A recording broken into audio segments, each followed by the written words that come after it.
കടുത്ത വേനൽ മഴയിലും അണയാത്ത സമരവീര്യവുമായി ആശന്മാരുടെ സഹന സമരം മുന്നോട്ട്. തകർത്തു പെയ്ത വേനൽ മഴയിലും അണയാത്ത സമരവീര്യവുമായി ആശന്മാരുടെ സമരം 41 ദിനവും നിരാഹാര സമരം 3 ദിവസവും പിന്നിടുകയാണ്. സർക്കാർ ജീവനക്കാരുടെ DA അലവൻസുകൾ വർദ്ധിപ്പിക്കുന്നു. യാതൊരു ഗുണവും മണവും ഇല്ലാത്ത പദ്ധതികൾക്ക് ശതകോടികൾ വകയിരുത്തുന്നു. എന്തിന്? പാർട്ടി സമ്മേളനങ്ങൾക്ക് പോലും PRD കോടികളുടെ ഫണ്ട് പരസ്യത്തിനായി ചെലവഴിക്കുന്നു. എന്നാൽ ആശന്മാരുടെ അതിജീവനത്തിനായുള്ള സമരത്തെ അടിച്ചമർത്തുവാനും അധിക്ഷേപിക്കുവാനുമാണ് തൊഴിലാളി വർഗ പാർട്ടിയുടെ നേതാക്കന്മാർ ശ്രമിക്കുന്നത്. സെക്രട്ടേറിയറ്റ് പടിക്കൽ സമരം നടത്തുന്ന ആശന്മാരെ പിന്തിരിപ്പിക്കുവാൻ ചെയ്യാവുന്ന ദ്രോഹങ്ങളെല്ലാം സർക്കാർ ചെയ്തുകൊണ്ടിരിക്കുകയാണ്. ഇന്നുണ്ടായ വേനൽ മഴയ്ക്ക് ശേഷം ആശന്മാരുടെ സമരവേദിയിലെ ആ ദൃശ്യങ്ങൾ ഞങ്ങൾ പകർത്തിയത് പ്രേക്ഷകർക്കായി പങ്കുവയ്ക്കുന്നു. ആശന്മാരുടെ ഈ അതിജീവന സമരത്തിന് പൊതുജനങ്ങൾ സകല പിന്തുണയും നൽകുക. സമരവേദിയിലെ ആ ദൃശ്യങ്ങളിലേക്ക്.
നിരാഹാരമനുഷ്ഠിക്കുന്ന ആശാപ്രവർത്തകരുടെ ആരോഗ്യസ്ഥിതിയെക്കുറിച്ച് ഡോക്ടർ ഗോഡകുമാർ i2 ന്യൂസിനോട് പങ്കുവച്ച കാര്യങ്ങൾ കാണുക.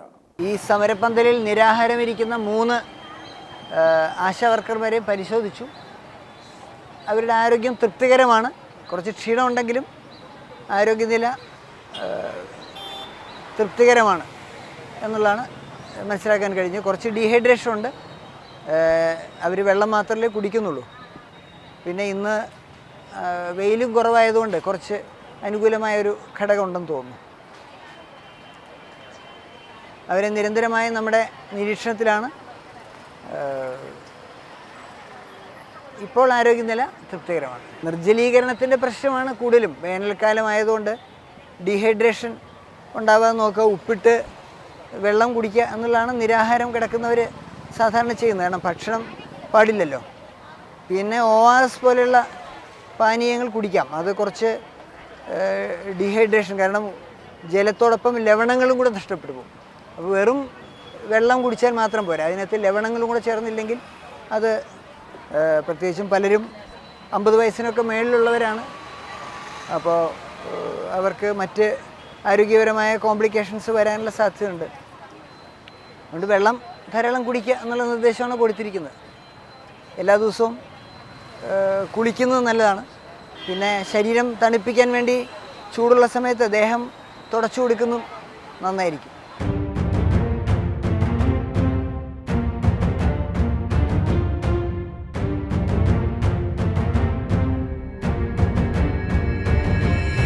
എൻ്റെ പേര് സതി. ഞാൻ ജഗതിയിലാണ് താമസിക്കുന്നത്. രാജാജി UPHSയിലെ ആശാ വർക്കറാണ്. ഞാൻ ഈ സമരത്തിലോട്ട് വന്നത് കാരണം എന്തെന്ന് പറഞ്ഞാൽ ഞങ്ങൾക്ക് ഓണറേറിയം ഇൻസെൻറ്റീവ് മുടക്കം വന്നത് കാരണമാണ് ഞങ്ങൾ ഈ സമരത്തിലോട്ട് വന്നത്.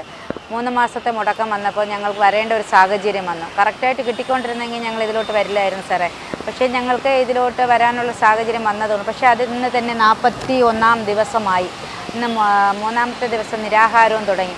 പക്ഷേ എൻ്റെ സഹോദരിമാരിങ്ങനെ കിടക്കുന്നതിൽ എനിക്ക് വളരെയേറെ വിഷമമുണ്ട്. കാരണം നമ്മൾ എത്രയൊക്കെ ഇതായി മഴയത്ത് ഞാനിതായിപ്പോൾ ഈ കോട്ടിട്ടുകൊണ്ടിരിക്കുന്നത് തന്നെ 2 പ്രാവശ്യം ഈ വെള്ളം അത്രയും ഷീറ്റിൽ നിന്ന് എൻ്റെ പുറത്തോട്ട് വീണായിരുന്നു. അതുപോലെ എൻ്റെ കൂടെ നിരാഹാരം കിടക്കുന്നവരുടെ വായിൽ വരെയാണ് വെള്ളം വീഴുന്നത്, മേളിൽ നിന്ന് വന്ന് വീണ്. അവർ മൊത്തം നനഞ്ഞാണ് ഇരിക്കുന്നത്. അപ്പം ഞങ്ങൾ ഒരുപാടേറെ പ്രയാസങ്ങൾ അനുഭവിക്കുന്നു. ഫീൽഡിൽ പോയിരുന്നാലും എല്ലാം. ഇപ്പോൾ തന്നെ ഞാനിവിടെ ഇരുന്നിട്ട് എനിക്ക് എന്നെ സിസ്റ്റർമാർ വിളിക്കുന്നുണ്ട്, എവിടെയാണ് ഇപ്പം നമ്മൾ ചോദിക്കുന്നത് എന്താണെന്ന് പറഞ്ഞാൽ നിങ്ങൾ സമരത്തിലാണോ ഡ്യൂട്ടിയിലാണോ എന്ന്. ഞാൻ പറഞ്ഞിട്ടുണ്ട്, ഞാൻ എന്തായിരുന്നാലും സമരം കഴിയുന്നവരെ ഡ്യൂട്ടിയിൽ കയറില്ല. ഞാൻ സമരം കഴിഞ്ഞതിന് ശേഷം മാത്രമേ സിസ്റ്ററെ കയറുള്ളൂ. അതുകൊണ്ട് ഞാൻ സമരത്തിലാണെന്നുള്ളതെല്ലാം സിസ്റ്റർ അങ്ങ് അടിച്ചു വിടാൻ പറഞ്ഞിട്ടുണ്ട്. അപ്പം നമ്മൾ എന്തുകൊണ്ടാണ് ഈ സമരത്തിന് വന്നത്? നമ്മൾ ജീവിക്കാൻ വേണ്ടിയിട്ടാണ്. അല്ലാതെ ഞങ്ങൾക്ക് ഇതിൽ ഒരുപാടേറെ രൂപ കിട്ടി നമുക്ക് ഡെപ്പോസിറ്റ് ചെയ്യാനൊന്നുമല്ല. നമ്മുടെ ജീവിത സാഹചര്യം കൊണ്ട് നമ്മൾ ഈ സമരത്തിലോട്ട് വന്നതാണ്.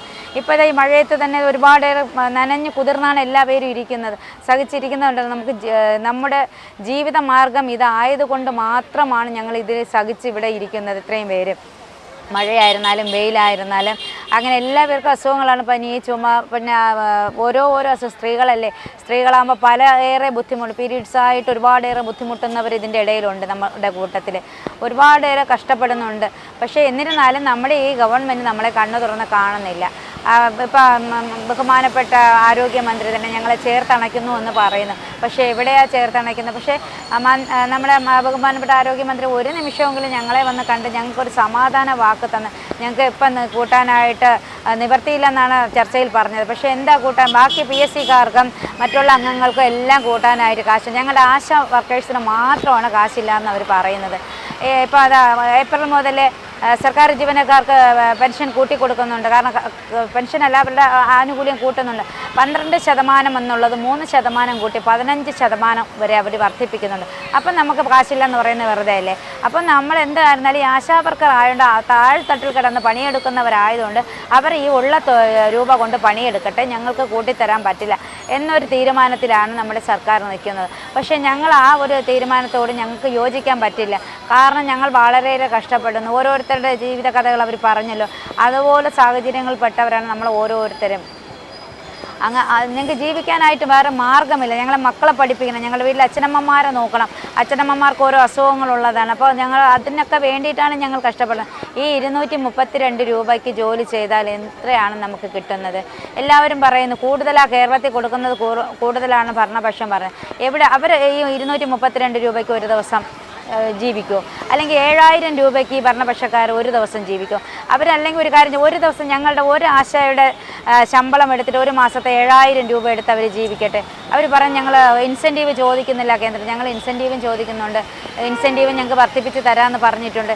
ഞങ്ങൾ പറഞ്ഞിട്ടുള്ളത് ഞങ്ങൾക്ക് ഇനി നേരിട്ട് സംസ്ഥാനത്തിൽ അയക്കേണ്ട, ഞങ്ങളുടെ അക്കൗണ്ടുകളിൽ നേരിട്ട് അയച്ചാൽ മതിയെന്നും ഞങ്ങൾ കേന്ദ്രത്തെ അറിയിച്ചിട്ടുണ്ട് ഞങ്ങളുടെ നിലപാട്. അവരത് പരിഹരിക്കാമെന്നും പറഞ്ഞിട്ടുണ്ട്. അല്ല, അവർ എന്ത് ചർച്ചയിൽ നമ്മൾ പോയിരുന്നാലും ചോദിക്കാൻ നിങ്ങൾ കേന്ദ്രത്തോട് ചോദിക്കുക. കേന്ദ്രത്തോട് ചോദിക്കുന്നില്ലല്ലോ. ഞങ്ങൾ കേന്ദ്രത്തോടും ചോദിച്ചിട്ടുണ്ട്. നമ്മൾ കേരള സർക്കാരിന് വേണ്ടിയിട്ടല്ലേ പണിയെടുക്കുന്നത്, ഈ മഴയത്തും വെയിലത്തും അല്ല. അപ്പോൾ ഇവിടെ നമ്മൾ കേരള സർക്കാരിനോടല്ലേ നമ്മൾ സമരം ചെയ്യുന്നത്. അവരോട് ചോദിക്കാതെ നമ്മൾ പിന്നെ കേന്ദ്രത്തോട് ചോദിക്കുന്ന ഇവരെപ്പോഴും ഞങ്ങളുടെ കുറ്റം പറയും. പിന്നെ ഞങ്ങൾക്ക് ഒരുപാടേറെ വിഷമങ്ങളുണ്ട്. പാട്ടപ്പെറുക്കികൾ, കൃമികീടങ്ങൾ. ഇപ്പം മഴവിൽ സംഘം എന്ന് പറയുന്നു. ഈ മഴവിൽ സംഘം എന്താണ് സാറേ? ഒരു മഴവിൽ സംഘം ഞങ്ങൾ അങ്ങനത്തെ ഒരു സംഘമല്ല. പിന്നെ SUC എന്ന് പറഞ്ഞ് ഞങ്ങൾ ആക്ഷേപിക്കുന്നു. അത് അവരുടെ വ്യക്തിപരം. ഞങ്ങൾക്ക് SUCയിൽ ചേരണമെന്നോ ഇന്ന് വരെ ഞങ്ങളുടെ അത് ഞങ്ങളുടെ നമ്മുടെ സംഘടനയുടെ അധികാരികൾ ഞങ്ങളോട് പറഞ്ഞിട്ടില്ല. ഇന്ന് വരെ നിങ്ങൾ ഒരു ആശാ വർക്കറിനെ പോലും അവർ അതിലോട്ട് വലിച്ചഴിച്ചിട്ടില്ല. വരണമെന്ന് ഒരു വാക്ക് പോലും ഇന്ന് വരെ പറഞ്ഞിട്ടില്ല. ഞങ്ങൾ അതുകൊണ്ട് തന്നെയാണ് പിടിച്ചു നിൽക്കുന്നത്. ഞങ്ങൾ ആരോട് ചോദിച്ചിരുന്നാലും അറിയാം, ഞങ്ങൾ അവരാരും ഇതിൽ ഞങ്ങൾ ഈ സംഘടനയിൽ അത് ഓരോരുത്തർക്കും ഓരോ വ്യക്തിപരമായ രാഷ്ട്രീയമുണ്ട്. ഓരോ സംഘടനയിൽ ചേരണം. ഞങ്ങളിത് Kerala ASHA worker health association എന്നൊരു സംഘടനയിലാണ് ഞങ്ങൾ ആശമാരെല്ലാം ഒത്തൊരുമിച്ച് നിൽക്കുന്നത്. അതുകൊണ്ടാണ് ഞങ്ങൾ അതിൽ പ്രവർത്തിച്ചു പോകുന്നത്. പക്ഷേ ഞങ്ങൾ ഇത്രയേറെ ഈ മാനസികമായി പെടുത്തുന്നതാണ്. ഞങ്ങൾ പല പേരുകളും പറഞ്ഞ് ആക്ഷേപിക്കും. ഞങ്ങൾക്ക് പിടിവാശി എന്നാണ് പറയുന്നത്. എന്ത് പിടിവാശിയുള്ളത്? പിടിവാശിയുണ്ട്, ജീവിക്കാനായിട്ടുള്ള ഒരു പിടിവാശിയാണ് ഞങ്ങൾക്കുള്ളത്. അപ്പോൾ അതിൽ തന്നെ അല്ലാതെ പിടിവാശിയുള്ള സർക്കാരിനാണ് ഞങ്ങൾക്ക് തരില്ല, ആശാ വർക്കേഴ്സിന് മാത്രം തരത്തില്ല എന്നുള്ളൊരു പിടിവാശി നടത്തുന്നത് സർക്കാരാണ്. അല്ല, ഞങ്ങൾ ആശാ വർക്കേഴ്സ് അല്ല നടത്തുന്നത്. പക്ഷെ എന്തായിരുന്നാലും എനിക്ക് പറയാനുള്ളത് എന്തെന്ന് പറഞ്ഞാൽ ഞങ്ങൾ ഈ മഴയത്തും വെയിലത്തും ഒരുപാടേറെ വിഷമങ്ങളുണ്ട് ഞങ്ങളെ സഹോദരിമാരെ കിടക്കുന്നത്. പക്ഷേ ഇനിയെങ്കിലും ഞങ്ങളെ കണ്ണ് തുറന്ന് കാണണം സർക്കാർ. ഇനിയെങ്കിലും ഞങ്ങൾ ഇങ്ങനെയിട്ട് ഈ മഴയത്തും വെയിലത്തോട്ട് കഷ്ടപ്പെടുത്തരുത്. പക്ഷേ ഞങ്ങൾ അത്രത്തോളം കഷ്ടപ്പെട്ട് ഞങ്ങളെ കണ്ണീര് വീഴുമ്പോൾ അവർക്കതൊരു നാളെ ഒരു ഭാവിയിൽ അവർക്ക് തന്നെയാണ് ദോഷമായി മാറുന്നത്. എത്രയോ ജനങ്ങൾ കണ്ടുകൊണ്ടിരിക്കുന്നത്. ഞങ്ങളെ ലോക ജനത വരെ അംഗീകരിച്ചു. പക്ഷേ എന്നാലും ഈ സർക്കാർ ഞങ്ങളെ അംഗീകരിക്കാൻ തയ്യാറില്ല. പക്ഷേ ഇനിയെങ്കിലും ഞങ്ങളെ കണ്ണ് തുറന്ന് കാണണം എന്നാണ് എനിക്ക് നമ്മുടെ സർക്കാരിനോട് പറയാനുള്ളത്.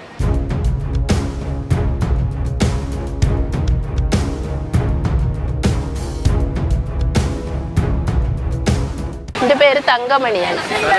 ഞാൻ തിരുമല തൃക്കണ്ണാപുരം BHSൽ ജോലി. ഇന്ന് 41 ദിവസമായി അതിൽ നിരാഹാരം കിടക്കുന്ന. ഇന്നേക്ക് 3 ദിവസമായി നിരാഹാരം കിടക്കുന്നത്. അപ്പം ഞങ്ങളെ അവകാശങ്ങൾ കിട്ടാത്തത് കൊണ്ടാണ് നിരാഹാരത്തിലേക്ക് എത്തിയത്. 2 പ്രാവശ്യം ചർച്ച ചെയ്തു NRHM ഡയറക്റ്റും മന്ത്രിയായിട്ട്. പക്ഷേ അതൊന്നും ശരിയായില്ല. ചർച്ച പരാജയപ്പെട്ടു. പക്ഷേ ഞങ്ങളെ അവകാശം കിട്ടിയ ഞങ്ങൾ ഈ മണ്ണിൽ നിന്ന് പോവുള്ളൂ. ഞങ്ങൾ തുച്ഛമായ ഈ വേതന, അതായത് 700 രൂപ മിനിമം കൂലി 700. പ്രകടന പത്രികയിൽ അന്ന് പറഞ്ഞതാണ് 21,000 രൂപ ഞങ്ങൾക്ക് ഭരണത്തിൽ കയറിയപ്പം തരുമെന്ന് പറഞ്ഞതാണ്. പക്ഷേ ഇതുവരെയായിട്ട് നമുക്ക് അത് കിട്ടിയില്ല. അപ്പോൾ 232 രൂപയാണ് ഞങ്ങൾക്കുള്ളത്. ആ 232 രൂപയ്ക്ക് നമുക്ക് ഇന്ന് ജീവിക്കാൻ കഴിയൂല. അപ്പം അതിന് വേണ്ടിയിട്ട് ഞങ്ങൾക്കും എല്ലാവരെ പോലെ ജീവിക്കണം. അതിന് വേണ്ടിയിട്ടാണ് ഞങ്ങൾ ഈ നിരാഹാരത്തിലേക്ക് എത്തിയത്. ഒരാൾ മരിച്ചാലും അവകാശങ്ങൾ നേടിയെടുത്തേ മണ്ണിൽ നിന്ന് പോവുള്ളൂ. അത് നിശ്ചയദാർഢ്യം ഉറപ്പിച്ചാണ് ഇതിൽ നിൽക്കുന്നത്. കാരണം ഈ 232 രൂപ ഉണ്ട്. 1 കിലോ അരി വാങ്ങണമെന്ന് എത്ര രൂപ വേണം? അപ്പം ബാക്കിയുള്ള സാധനങ്ങളെല്ലാം ഉണ്ട്. പിന്നെ കുട്ടികൾ, പഠിക്കുന്ന കുട്ടികളുള്ളവരുണ്ട്, അച്ഛനും അമ്മയ്ക്ക് അസുഖമുള്ളവരുണ്ട്, ഭർത്താക്കന്മാരില്ലാത്തവരുണ്ട്, അങ്ങനെ വാടകയ്ക്ക് താമസിക്കുന്ന സഹോദരിമാരുണ്ട്. അപ്പോൾ ഇതെല്ലാം ഈ പൈസ കൊണ്ട് ഞങ്ങൾക്ക് തികയൂല. അപ്പം ഞങ്ങളെ ഈ 21,000 രൂപ മിനിമം കൂലിയും പിന്നെ വിരമിക്കൽ 5 ലക്ഷം പിന്നെ പെൻഷൻ, ഈ അവകാശങ്ങൾ ഞങ്ങൾ നേടിയെടുത്തിട്ടേ ഈ മണ്ണിൽ നിന്ന് പോവുള്ളൂ. അത് നിശ്ചയദാർഢ്യത്തിൽ ഉറപ്പിച്ചാണ് വന്നിരിക്കുന്നത്. അല്ലാതെ ആരും പോവില്ല. ഞങ്ങൾ എത്ര ദിവസം വേണമെങ്കിലും നിരാഹാരം കിടക്കാൻ തയ്യാറാണ്. അതിൻ്റെ മുമ്പ് മന്ത്രി ഞങ്ങൾക്ക് വേണ്ടി ചർച്ച ചെയ്ത് ഈ എല്ലാം നേടിത്തരികയാണ്. ഞങ്ങൾക്ക് അത്രയും സന്തോഷമേ ഉള്ളൂ. അപ്പം എന്തായാലും മന്ത്രി ഇതിന് ഉടനെ മുൻകൈ എടുക്കുമെന്നുള്ളൊരു ധാരണ ഉണ്ട് മനസ്സിൽ. പക്ഷേ ഈ അവകാശങ്ങളൊന്നും കിട്ടാതെ തിരിച്ചു പോവുകയും ഇല്ല. ആരോഗ്യം ഇതുവരെ നിരാഹാരത്തിലൊന്നും ഇരുന്നിട്ടില്ല. പിന്നെ അപ്പം ആദ്യമായിട്ടാണ് നിരാഹാരം എടുക്കുന്നത്. ഇന്നലെയൊക്കെ നല്ല തലവേദന ഇതൊക്കെ ഉണ്ടായിരുന്നു. ഇന്നിപ്പം കൂടുതൽ ബുദ്ധിമുട്ട് തോന്നില്ല. എന്തായാലും ബുദ്ധിമുട്ടുണ്ടെങ്കിലും നമുക്ക് നമ്മളെ മനസ്സിൽ ഞങ്ങളെ അവകാശം നേടിയെടുത്തേ പോവുള്ളൂ എന്നുള്ളൊരു നിശ്ചയദാർഢ്യത്തിൽ നമുക്ക് ആരോഗ്യ പ്രശ്നമൊന്നൊരു ഇത് വരുന്നില്ല. ആ ആരോഗ്യ പ്രശ്നം മാറ്റി വെച്ചാണ് ഞങ്ങൾ ഇതിരിക്കുന്നത്. അന്നുള്ള മഴ മൊത്തം എല്ലാ മഴകളും കൊണ്ടു. ഇന്നും ഇപ്പം മഴ പെയ്തിട്ട് ഒന്നിച്ച് ദേഹത്ത് മൊത്തം വെള്ളം വീണ് നല്ല ബുദ്ധിമുട്ടുണ്ടായിരുന്നു. അന്ന് കഫക്കെട്ടുതോ. പക്ഷേ ഇപ്പം അതെല്ലാം സഹിച്ച് ഞങ്ങളെ അവകാശം നേടിയെടുക്കണം എന്നുള്ളൊരൊറ്റ ഇത് മാത്രമേ ഉള്ളൂ. നമ്മളെ ശാരീരിക പ്രശ്നമൊന്നും ഞങ്ങൾക്ക് ഒരു പ്രശ്നമായിട്ട് തോന്നില്ല. അപ്പം അതുകൊണ്ട് മന്ത്രി എന്തായാലും ഉടനെ ചർച്ച ചെയ്ത് ഇതിനൊരു തീരുമാനം എടുക്കണം എന്നാണ് എനിക്ക് പറയാനുള്ളത്.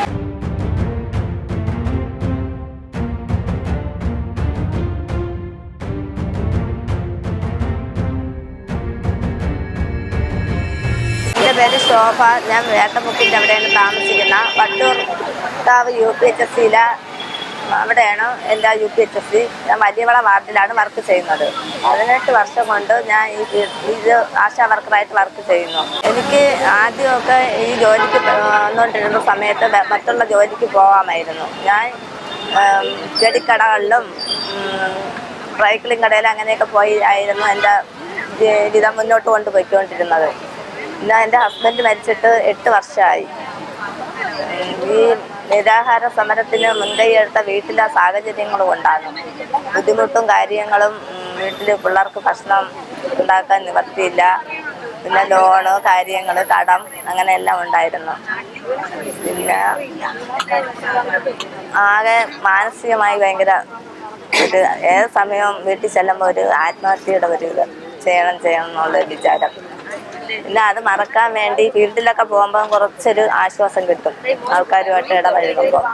വീട്ടിൽ വന്ന് കയറുമ്പോൾ പിന്നെ വീണ്ടും എനിക്ക് എല്ലാവരുടെയും ഒരു ദേഷ്യവും അങ്ങനെയൊക്കെ തോന്നും, ബുദ്ധിമുട്ടുമുണ്ട്. കുട്ടികളുടെ നല്ല രീതിയിൽ നോക്കാൻ പറ്റുന്നില്ല. 2 പെൺകുട്ടികളാണ്. മൂത്ത മോള് MSc വരെ പഠിച്ച്, അവൾക്കിന്നെ തുടർന്ന് പഠിക്കണമെന്ന് ആഗ്രഹമുണ്ട്, പക്ഷെ പഠിപ്പിക്കാൻ പറ്റുന്നില്ല. ഇളയ മോള് BSc നേഴ്സിംഗ് കഴിഞ്ഞ് ഇപ്പോൾ ഒരു പ്രൈവറ്റ് ഹോസ്പിറ്റലിൽ ട്രെയിനി ആയിട്ട് കയറി. അവളെ ലോണോ അവളുടെ കാര്യം നോക്കാൻ പറ്റുന്നില്ല. ഈ വരുമാനം എനിക്ക് ഒന്നിനും തികയുന്നില്ല. വാടകയും കൊടുത്ത് കറണ്ട് ബില്ലും വാട്ടർ ബില്ലും എല്ലാം കൊടുത്തു കഴിയുമ്പോൾ വീട്ടിലെ കാര്യം പട്ടിണിയാണ്. പിന്നെ ഒരു അവർ മാവ് വാങ്ങിച്ചാൽ രാത്രി തൊട്ട് വൈകുന്നേരം വരെ എന്തെങ്കിലും കാപ്പി ഉണ്ടാക്കി മക്കൾക്ക് കഴിക്കും. അപ്പോൾ മോളും ഒരു കൊച്ചുമാണ് എൻ്റെ കൂടെ ഉള്ളത്. കൊച്ചിൻ്റെ കാര്യം നോക്കാനും പറ്റുന്നില്ല. അങ്ങനെ ആകെ മൊത്തം ഭയങ്കര പ്രശ്നമാണ്. ആദ്യം ഒരു പ്രതീക്ഷ ഉണ്ടായിരുന്നു, നമ്മുടെ കാര്യം ചർച്ച ചെയ്ത് പരിഹരിക്കും, ഇൻസെൻറ്റീവ് ഒരു ദിവസം 700 രൂപ വെച്ച് കിട്ടുമെന്നുള്ള ഒരു ഇതിൽ പല വന്നു. അങ്ങനെ അതുകൊണ്ട് ഓരോ ദിവസം ഓരോരുത്തരും കടങ്ങൾ വാങ്ങിച്ചാണ് ഞാൻ ഇവിടെ വരുന്നത്. നിരാഹാരമായിട്ട് ഞാൻ കിടന്നിട്ടില്ല, പക്ഷെ പട്ടിണി ഒരുപാട് കിടന്നിട്ടുള്ളത് കൊണ്ട് എനിക്ക് വിശ്വാസമുണ്ട് എന്നെക്കൊണ്ട് പറ്റുമെന്ന്. അങ്ങനെ ഞാനായിട്ട് ഒരു എല്ലാവർക്കും ഒരിത് കിട്ടട്ടെന്നുള്ളൊരിതിൽ എൻ്റെ കുടുംബവും അങ്ങനെയെങ്കിലും രക്ഷപ്പെടുമെന്നുള്ള, സമൂഹം അറിഞ്ഞ് അവരെയെങ്കിലും ഒന്ന് സമൂഹം ഏറ്റെടുക്കുമെന്ന ഒരു ഉറപ്പുമുണ്ട്. എൻ്റെ ജീവൻ പോയാലും ഞാൻ ഒരു ജീവൻ തുടുപ്പുള്ള സമയം വരെ ഞാൻ ഇതിൽ കാണും. അതാണ് എൻ്റെ നേടിയെടുത്തേ പോകുള്ളെന്ന ഉറച്ച വിശ്വാസത്തിലാണ്. നേടാൻ സാധിക്കട്ടെ എന്ന് പ്രാർത്ഥിക്കുന്നു. ഈ പാവങ്ങൾ ഈ മതിൽ ചാടിക്കടന്ന് ഇതേപോലെയുള്ള തൊഴിലാളികളുടെ ചെലവിൽ മന്ത്രിമാരും MLA-മാരും ഒക്കെയായി മാറിയ നിങ്ങളെ കാലിൽ വാരി തറയിലടിക്കില്ല എന്ന ധൈര്യം കൊണ്ടല്ലേ ഇവരുടെ ഈ സഹന സമരത്തെ നോക്കി നിങ്ങൾ കൊഞ്ഞനം കുത്തുന്നത്? എത്ര കാലം? പരമാവധി 1 കൊല്ലം. അത് കഴിഞ്ഞാൽ നിനക്കൊക്കെ തെരുവുനായയുടെ വിലയെങ്കിലും ആരെങ്കിലും കൽപ്പിക്കുമോ എന്ന് കാത്തിരുന്ന് കാണുക. ഈ അമ്മമാർ കരഞ്ഞ കണ്ണുകളുമായി ഇവിടെ നിന്ന് പോകുവാൻ ഇടയാവരുത്. i2i News, an eye for truth. i2i News subscribe ചെയ്തിട്ടില്ലാത്തവർ ഇപ്പോൾ തന്നെ സബ്സ്ക്രൈബ് ചെയ്യുക. നോട്ടിഫിക്കേഷൻ ലഭിക്കുവാൻ ബെൽ ബട്ടണും അമർത്തുക.